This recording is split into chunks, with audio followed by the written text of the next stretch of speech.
পাসপোর্টটি আমি কত দিনের মধ্যে হাতে পেয়েছি। পাসপোর্ট করতে কি কি ধরনের কাগজপত্র প্রয়োজন হয় সবকিছু জানাবো আজকের এই ভিডিওর মাধ্যমে। জরুরি কোনো কাজে কিংবা ঘুরতে দেশের বাইরে যাবেন, অথচ পাসপোর্ট করা হয়নি, এক্ষেত্রে কি কি করণীয় তা হয়তো অনেকেই জানেন না।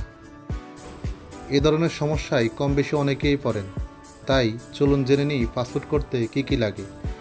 2023-এর শেষ হালনাগাদ অনুযায়ী ই পাসপোর্ট করতে লাগে জাতীয় পরিচয়পত্র, জন্ম নিবন্ধন সনদ, নাগরিকত্ব সনদ এবং বাবা মায়ের ভোটার আইডি কার্ডের ফটোকপি। আবেদন করতে হবে। আপনার আবেদন ফি যাবে, যদি আপনার 10 বছরের জন্য করান, ইমার্জেন্সি না হয়ে থাকে, তাহলে আবেদন ফি হচ্ছে আপনার 5,750 টাকা। আমি আমার পাসপোর্টটি সঠিকভাবে কাগজপত্র জমা দেওয়ার কারণে 20 দিনের মধ্যে পাসপোর্টটি হাতে পেয়েছি। সকল জল্পনা কল্পনার পর পাসপোর্টটা হাতে পেলাম। আগে পাসপোর্ট অফিসে